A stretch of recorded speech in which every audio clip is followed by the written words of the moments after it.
What's on, ladies and gentlemen? My name's Ross, I like games, and today we are back with round 5 from the Keyforge Vault Tour. Now, assuming these two players are 4-0, which we assume they are, winner of this round makes it over into day 2. On the left, we have got Slavomir with a Brobnar Shadows Untamed deck, 3 Relentless Whispers, couple Ghostly Hand, Dust Pixie, Key Charge, all that good stuff. On the right, we got Romeo. I'm not going to try and pronounce the deck names, it will not go well. With Logos, Mars, Shadows, and we got Library Access, Phase Shift, Double Wild Wormhole, with 2 Mother and 2 Quixo the Adventurer. Yeah, Romeo is going to have some options for getting and drawing extra cards. We've also got a couple of Soft Landing that is going to make his Mars creatures go into play ready. So that's kind of nice. And John Smith that lets you ready a non-agent Mars creature when you reap with it, which is quite nice. And then over in Switch, we've got a couple of Archon, Fagin, Old Bruno, One Last Job, Nerve Blast, and a Miasma. So what is a bait and switch? So no too much to protect here for either player, but once again, normal service is resumed. We got 2 Shadows decks, and Romeo starts us off by chucking a Mother down. That means he's going to draw an extra card at the end of his turn. So a Dew Fairy goes down, and that's at least gets him a little bit of board presence there. Key Charge goes away, unfortunately, not able to get anything going here. There's also World of Returning. Deal 1 damage to each enemy creature for each amber on it. Return all amber from those creatures to your pool. Great against decks that capture a lot. Nothing happened here. So Nerve Blast will take down the Dew Fairy and steal the only amber that either player actually accumulated so far. And then Archon goes down. Can't steal an amber. There's none to steal. Pawn Sacrifice goes down. Oh, Domic's actually being played. And then we see a Special Delivery. Lovely. Now, Pawn Sacrifice. You sacrifice a friendly creature to do 3 damage to each of 2 creatures. Oh, and then straight away, the Archon actually is taken right out. So, oh, and he actually plays Ghostly Hand with Relentless Whispers. Then plays Ghostly Hand, which gains 2 amber. And if your opponent has exactly 1, you steal it. His opponent had exactly 1, so he stole it. Now another Ghostly Hand comes down, getting 2 amber, so he's already up to 7 amber and on check as he chucks an Umbra down onto the field. That's a very fast start for Slavomir here. That's a good start. What can Romeo do to respond? So he's using Special Delivery, sacrificing it to take out the Umbra, which is quite nice. That Umbra can steal when it fights, so you know. We now see Soft Landing, so this Mars creature, Grab a Jammer. Yes, and Special Delivery will purge if it destroys, which it did. Grab a Jammer comes down, captures an amber, increases the cost of forging by 1. We also see a couple of artifacts down, but the key point here is that Romeo has stopped Slavomir forging. He's still got 6 amber, but unfortunately the Grab a Jammer means he's got to pay 7 to forge. He doesn't have 7, ladies and gentlemen. So we're good. Now that looks like a Grenade Snib coming down. When it's destroyed, your opponent loses 2 amber. And then a Punch comes in to take out the Mother. And then he's back. I think it's 7 amber he's got there. I think 2 are kind of stacked on. I think there's 7 amber rolling along there. So Wild Wormhole comes down, gets an amber, lets you play the top card of your deck. It is a Battle Fleet. Saw that in the last round. Reveal as many Mars cards as you like. Draw 1 for each card you revealed. That gets him an extra card. That's not too bad. Gaining an amber, drawing a card. Basically a successful poke. Now we do see some damage coming down here. We got a Positron Bolt. Deal 3 damage to a flank creature, 2 to its neighbor, and 1 to the second creature's other neighbor. So it kind of goes down the battle line. Dexter comes down here and captures an amber, and that will take Slavomir off of check. Because remember, that Grab a Jammer still means you got to pay 7. And we get a second Mother coming down here. So Romeo, he lost his mum, but then his mum came back. Or he's got a second mum now. Either way, he's still able to draw an extra card at the end of his turn. Of course, if he had the previous mum, he would have had 2. But hey-ho. Got a couple of amber, that's what matters. Okay, so there are some creatures going away here. Lost in the Woods, choose 2 friendly and 2 enemy creatures. Shuffle each chosen creature into its owner's deck. And it does say 2 friendly and 2 enemy, not up to. So if you've got 2 creatures, you have to shuffle them both back in. So he loses all his creatures, but he does get rid of the Grabber Jammer, which is important. That Grabber Jammer was being a pain. He's now got 8 amber. And keys are costing 6, which is way better than when he started the turn when he had 7 amber. No, 6 amber and keys were costing 7. There we go. It's a much better position now. So Mighty Tiger comes down, deals 4 damage to Dexter, and gets that captured amber back. Dexter goes back on top of the deck when it is destroyed. That's why that happened. And Slavomir here has got an extra bonus amber off that final card that he played. Troop Call. Oh, now Romeo does drop down a bait and switch to steal a couple of amber. But as it stands, Slavomir's still got 8 amber. Now an Urchin's going to come down and steal 1 of them.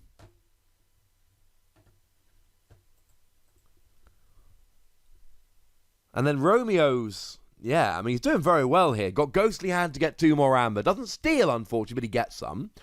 Oh, then he plays one last job. Now he's got to purge his Urchin here, but he does get to steal an amber for doing so. I find one last job to be a great card late in the game. Early in the game, I mean, that one last job stole 1 amber by purging the Urchin. You got to think maybe that Urchin could have come back at some point, especially because he plays Fagin. Of course, the counter argument is he plays 2 Urchin with his Fagin, so maybe losing 1 isn't such a big deal. So, Slavomir here has forged his first key. And then Lomir Flamefist comes down. His opponent loses an amber. And then, is that a call to arms? No, it's a follow the leader. For the remainder of the turn, each friendly creature may fight. But there's nothing to fight. So it goes to Romeo's turn. Romeo forges his first key. And he's actually got more amber. Slavomir doesn't actually have any amber. He's forged but doesn't have any. So he's using Mother Gun. He's showing 4 creatures to take out the Mighty Tiger. Still some of the best artwork in Keyforge. And it was printed on a playmat as if that wasn't great enough. And then just plays down a plethora of Mars creatures. That's going to help him out.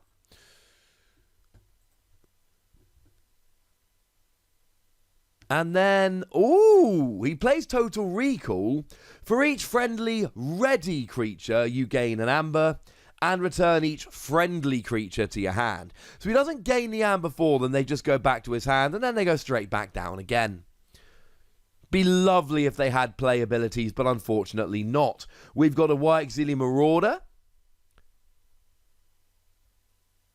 which does capture when you play it, but only for each friendly ready Mars creature. A Ulig Megamouth, which lets you use non-Mars creatures. And the aforementioned John Smith, that lets you ready a non-agent Mars creature. So, between Ulig Megamouth and John Smith, Romeo can actually be using 5 Mars creatures per turn, even though there's only actually 3 down there on his side of the board, which is very nice. Now, Relentless Whispers does come down and take out John Smith, not the strongest of creatures. Nerve Blast comes down and takes out the White Exili Marauder. Slavomir's not gaining a huge amount of amber, but he's doing all right. Now, he does have 1 more Shadows card. It is a Silvertooth. What do you do with Silvertooth? You play it, you reap, you gain an amber, it's exhausted. You move on with your life. That ain't bad.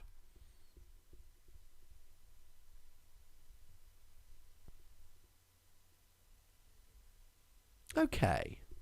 So Mother Gun comes down again, reveals 2 cards, takes out the Silvertooth. That Mother Gun's putting in some work. You reveal any number of Mars creatures from your hand and deal damage to a creature equal to the number of Mars cards revealed. 2 damage is enough to take out the Silvertooth. Then we get a Mind Warper going down here and another one of those Grabber Jammers.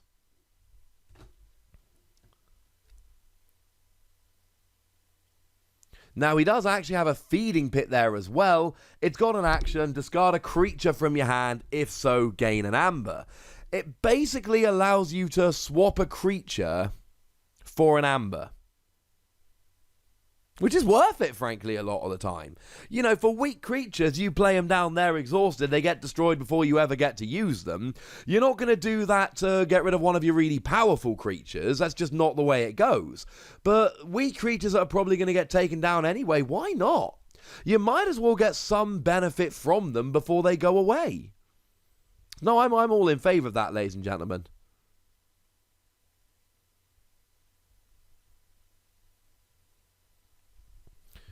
Okay.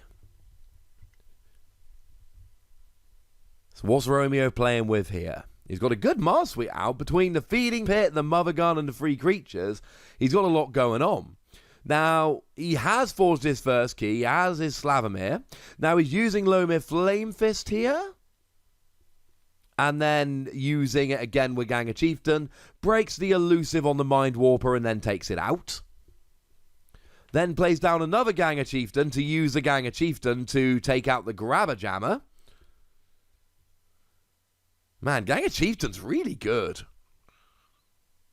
And then we see... Anger comes down and readies the Ganger Chieftain again. And this is kind of like what we were talking about Romeo might be able to do with Mars. Between the two Ganger Chieftain and the Anger, he actually fought far more than he should have been able to. So Wild Wormhole comes down, grabs an Amber, play the top card of your deck. It is a phase shift, which lets you play a non-logos card from your hand this turn. So that's a nice little combo. Now, he uses a remote access, but there's no artifacts on the board, just grabs himself an Amber. Would let you use an opponent's artifact if he had one. Dexter goes down and it captures an Amber. We knew he was going to have that. It went on top of his deck. Mother goes down so we can keep drawing extra cards. And he chooses to play a Combat Pheromones. I like this card. He gains an Amber bonus when he plays it. And it's got an Omni ability whereby you sacrifice it and you can use 2 other Mars cards this turn. You don't get to play them, but you do very much get to use them. So, nice little play from Romeo there. So, Snufflegator hits the field. Big Twig hits the field. Oh, bye, Mother. That Mother's not having any luck. It just keeps going away. You can't really blame it, unfortunately. Cooperative Hunting deals 1 damage for each friendly creature in play. Had 5 creatures, just diverted all that 5 damage to Mother and took it out. Mother's surprisingly beefy. For a card you basically play just to get extra draw power, the 5 power is good. Of course, it's going to be targeted. It has to be targeted. You cannot leave a Mother on the field. You just can't do it. It's just not fair, really. It's one of those what we often refer to as a burn the witch card.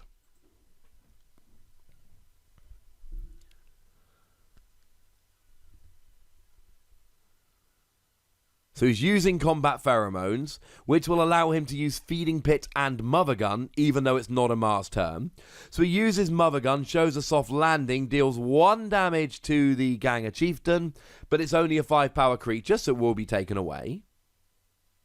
Then uses the Feeding Pit, discards a Quixo the Adventurer to gain himself an Amber.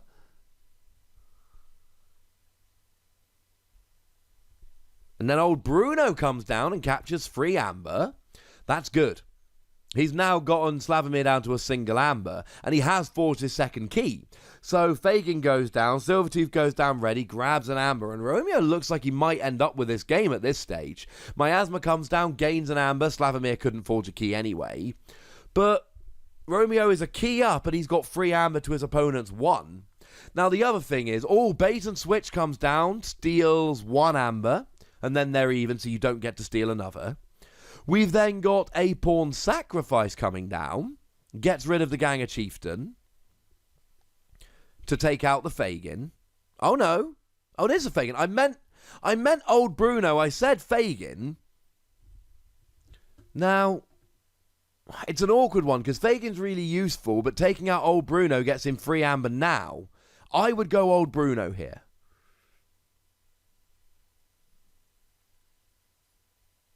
Oh, he gets both. Never mind. Oh, and he plays his own Old Bruno to capture 3 Amber himself. That's kind of cool. I approve of that, ladies and gentlemen. Pawn Sacrifice deals 3 damage to each of 2 friendly creatures. Hence how he took down the both. Oh yeah, next it had to be Fagin and Old Bruno. They were by far the best choices. I know Dexter's got Amber on, but Fagin lets you keep using your Urchin and keep stealing Amber. Fagin's a pain. Fagin reaches to gain an Amber, then gets your Urchin back, then you play it down to steal an Amber. I think Old Bruno with free captured Amber is also one that's got to go down fast, but that Fagin is a big problem if it stays on the field for too long.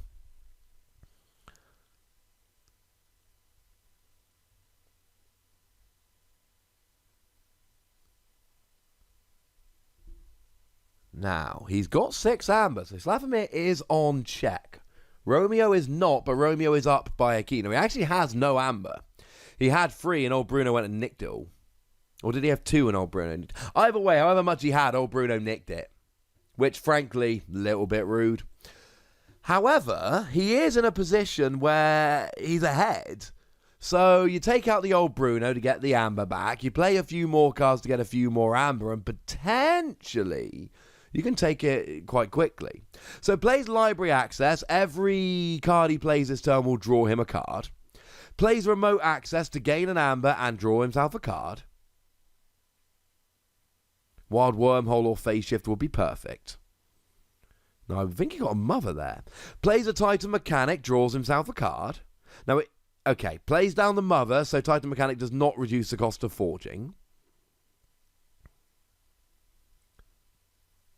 Uses Dexter to just reap for 1.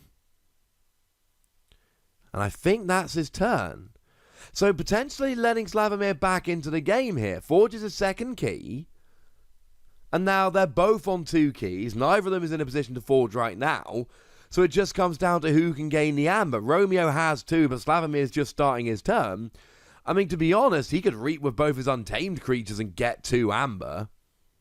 Though he does have 3 Brobnar creatures in hand, but he also has a Dust Pixie, which is an untamed creature that will just gain 2 Amber. But that's all he has. If he goes untamed, he's got the 2 creatures and the Dust Pixie, which will essentially gain him 4 Amber but not put him on check. And that's essentially his turn. Now, he does have a couple of Brobnar cards in hand and a Lomir Flame Fist on the board. He's got a Relentless Whispers in hand, and he is going to go Shadows, taking out the Silvertooth and stealing himself an Amber. And he gained 1 from playing it. Then you reap with Old Bruno to gain an Amber. Plays down, I believe that's a Bullet Eye. We've seen on stream a couple times this weekend. When you reap, you destroy a flank creature. It's kind of powerful. But it's a 2-power creature. It can be taken out with cards quite easily, like the Mother Gun. So Urchin goes and steals an Amber. And if he had a ready Fagin, he'd be able to reap, bring the Urchin, then play it back down again to steal another, which is why you need to take down the Fagin earlier. And it really is just next key wins here. Neither player seems to have a deck that really rushes for Amber like that. Even though even though Slavomir is playing Untamed, it's not some super fast Untamed deck. There is a Key Charge and there is a Dust Pixie, but there's no Hunting Witch, there's no Full Moon. So ends his turn with 6 Amber. He is on check. Did play the Special Delivery and get an Amber off it. So we're sounding the horn here. Oh, immediately gets a... Is that a Crump? Nothing he can do. Looks like Romeo has forged his 3rd key. Yes, Romeo has forged his 3rd key, and he is presumably now at 5-0, heading into day 2. It always makes me a little bit nervous when, Romeo only had like 6 Amber, so it wasn't like in a previous game where one player had like 30 Amber, and you really knew who'd won that game. Or when we saw Aurora in a previous game play Key Abduction for the 2nd time to win the game. Sometimes... when both players have got 2 keys and one extends a hand, but neither is really far in the lead, you get that slight moment of, wait, it definitely was Romeo, right?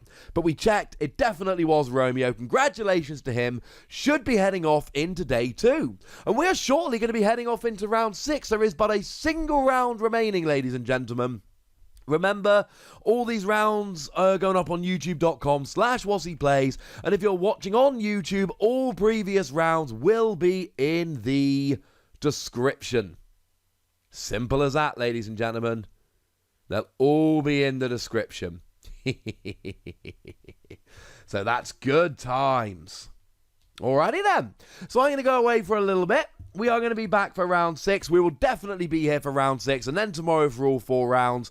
So enjoy yourselves. I will be back in a few minutes and we're going to have the last Keyforge of the day. And you definitely don't want to miss. Oh, sorry. If you're on YouTube, comment, like, subscribe. Follow me on Twitter at the Wossy. Check out the Patreon. Look after yourselves till next time. Thanks for watching. Cheers.